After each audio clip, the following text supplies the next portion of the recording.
mine is working on the morning prayer of Tchaikovsky's Opus 39, Pieces for Children. And what's interesting about morning prayer, it's like written like a chorale, like you're in a church or a religious setting and you have a choir of 4 voices. It does sound like a chorale or a hymn, the way it's written. But it's Russian, so it could be the Russian Orthodox Church or the Russian Church. And what's interesting about how to phrase it is I always start with the top voice, the leader voice. It would be like the highest voice in the choir. And when I see notes that are repetitious, the same notes, I have to decide in the phrasing how I am going to shape those notes that are the same notes. Now, when you first look at it, you might say, gee, that's a B going to another B, I'll just play it the same way. But if you were a singer, you would definitely not sing notes that are the same beside each other the same way. The very first notes are B to B. But the first B is a quarter note leading to a dotted quarter, and it's in 3/4 time. I like to count it too, but when I count it, I don't like to be so numerical that I forget that I'm flowing through my arms into my hands and that there's a musical shape to everything I'm doing, that the numbers do not cancel out the way I'm actually playing the notes. But you do not have to know how to count the notes. So the first B is a one and going to the second B, which is held for 2 and 3. Because it's a quarter note going to a dotted half, what I do is, and I use my nice long arms, which I'm always thinking I'm playing with long arms, and that I have a very supple wrist, and the energy is coming down these weeping willow arms, as they call them.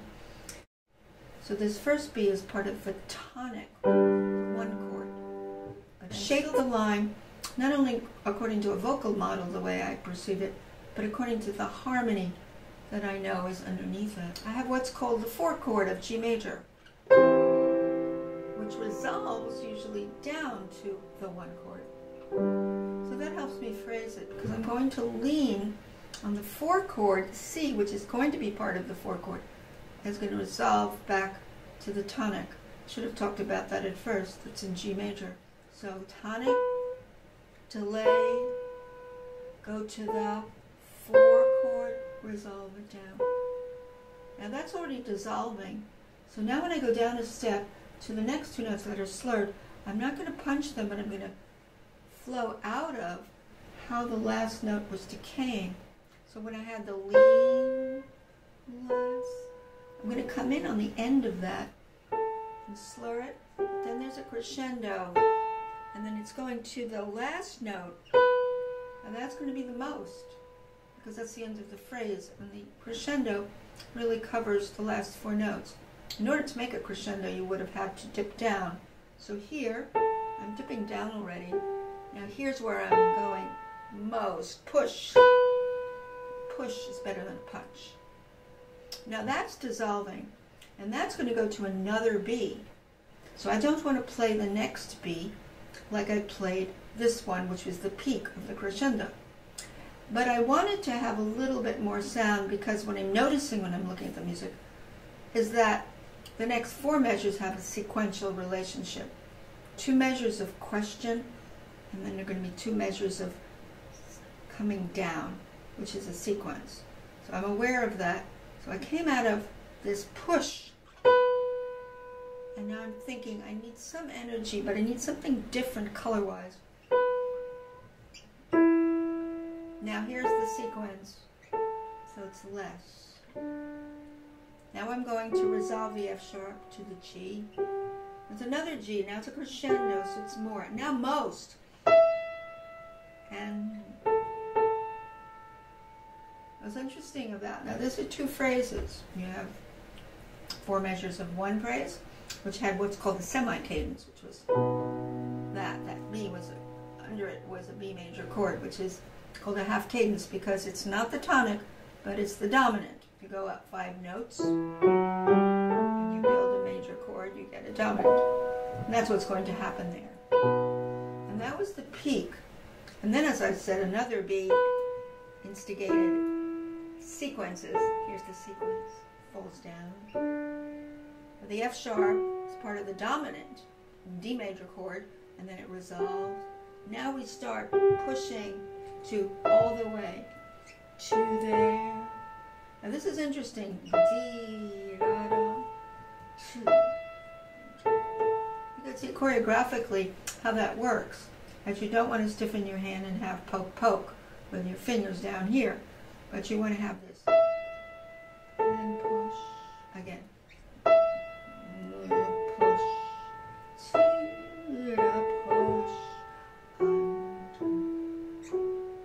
So now I'm just doing the one voice, and there I just put the underpinning voice. What I do next is I'm going to play the soprano and the alto together, and I'm going to balance toward the soprano line, because that, in the four-voice choir, it's clear to me, for the most part, it is indeed, for this first page, that the soloist is upstairs, and that the choir voices is beneath that. That doesn't necessarily apply to the next page, but for this first page, it does. Now I'm going to play it with two voices, leaning toward the top voice, with the same approach, with the delay from the first B to the dotted quarter B. So, and I'm going to use some pedal. I'm going to use some pedal now, but I'm still going to approach it the same way. So this to there, to lean less, stay soft, a long crescendo to push. Notice I'm voicing to the top, and a little bit less, and now, and resolve it, build upper voice,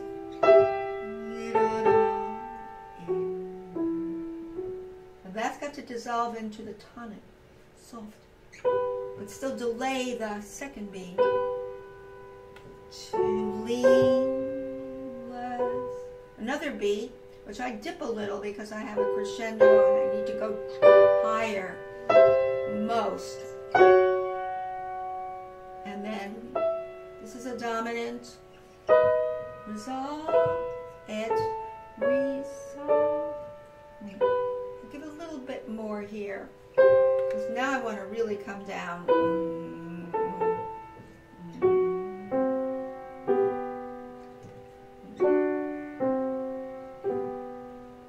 See, it's the balance of these voices is very tricky. It's very easy for some of these inner voices to jump out over the leader soloist on this first page. And you can, there's no absolute way to phrase, but there's certainly ways where you're resolving that you can't have a dominant slamming down into a tonic chord. It just doesn't work. Now measure 13. This is a dominant. But it's a push, because I need enough tone to get to this dip, and then I can need more tone so I can fall down.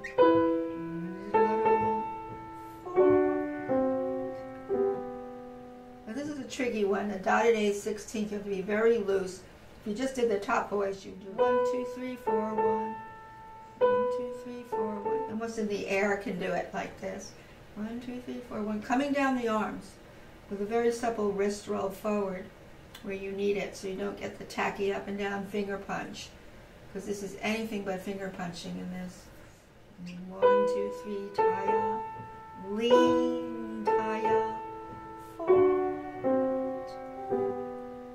Now that covered those two voices. Now we have two remaining. This is the first page. We have two remaining voices below. The question is, how do you want to voice those? I think the bass line is significant because it's the underpinning. It's like the root. It's at the bottom.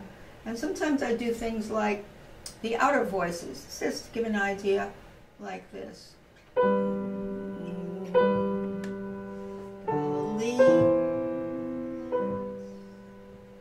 Less and more. You notice upstairs is more than downstairs.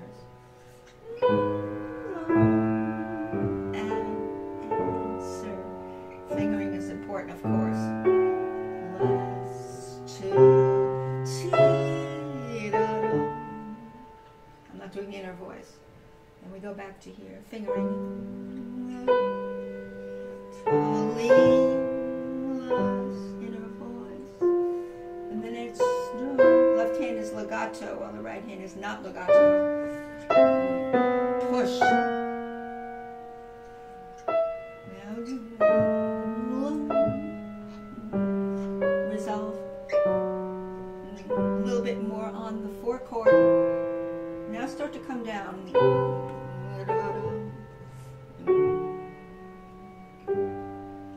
Takes a lot of concentration because not only are you listening for that balance, but the fingering. And there was a place where I kind of stuttered a little because I said, oh, I gotta make sure I have the right fingering in the left hand when I do that. So fingering has been mapped out carefully.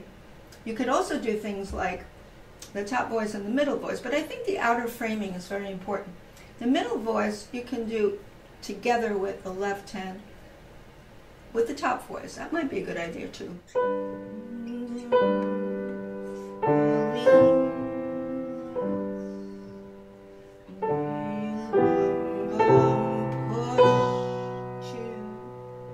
Dissolve it a little, but in the keys. Resolve now. 2, 3, resolve there, and lean for chord and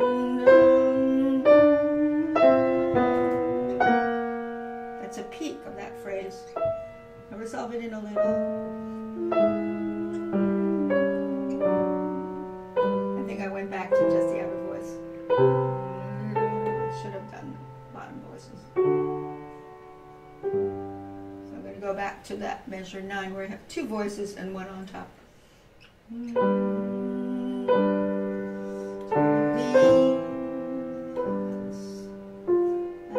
well, here we only have 2 voices.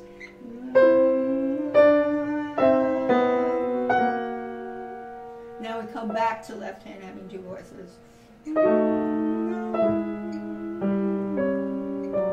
So I do the in and out.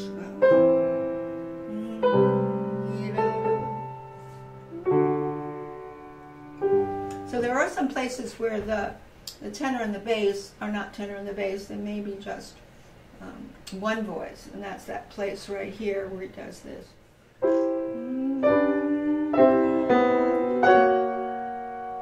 So it dropped out 2 voices here, but he put 3 voices up here. You know, and after you do all of this, and then you can do tenor if you want a little bit.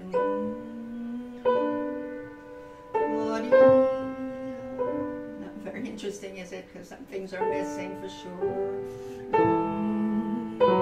And I'll tell you the truth, if you do all of that, you know this piece really well. If you can parcel out different voices and compute or permute, not compute, permute different voices, really helps.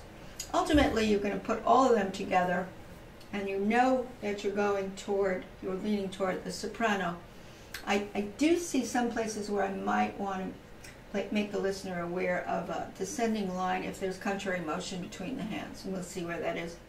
So, there, and lean, tip it down, go forward to there, it's an upper voice. Now, not so but less, but not so much less, because I want to do a sequence down here. Say there, resolve it, most to there, inner voice. It came a little too soft. And that's better. Resolve it. There, and lean less. Now this is the contrary motion. It's beautiful.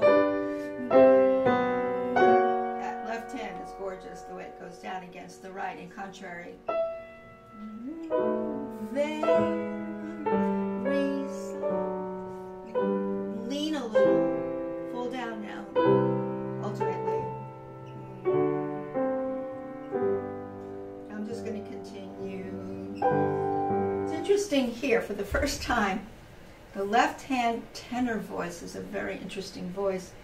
We've never had a tenor voice that really drew our ears. And so the left hand now has this. It has this.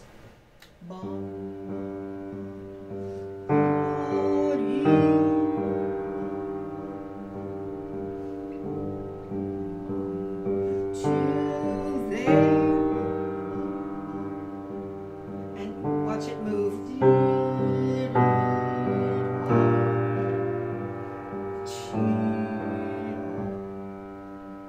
And then the right hand will finish. This is the first time the left hand is a very interesting meandering tenor against the right hand. It's going to have a very eerie sound there. The right hand is going to do this. I'll do the top voice.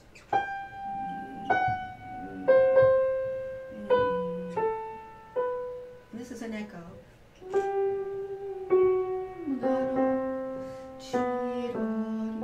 Now make a crescendo to there. Finger switch. Resolve. And then at the end, this is a soprano line right here.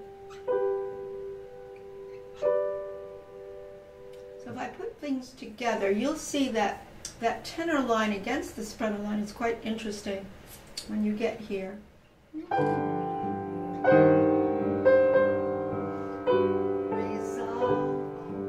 echo. I love that inner voice there. Now both voices up.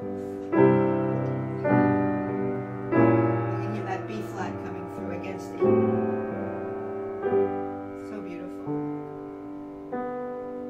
way behind tempo. I'm just showing how I parcel it. That last page is just so incredible with that tenor voice. It's very haunting. Has a very haunting quality. Has some passing dissonances through there too, because this chord here, what you have on the outside is a major seventh. If you compress it, it creates that dissonance, which gives it that darkness, the dissonance. But then it resolves in. Does it again, but he echoes it.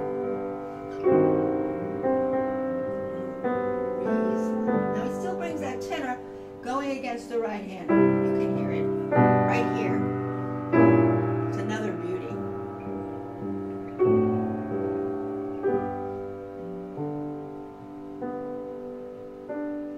The pedal holds this down for me. Upper voice. So this is how I practice something like this. I'm very patient. I do different voices. I try to combine voices. I try to sculpt the lines in terms of harmonic implications that they have for sculpturing, but also repeated notes and note values. Quarter notes to dotted quarter. There's delays into the longer notes.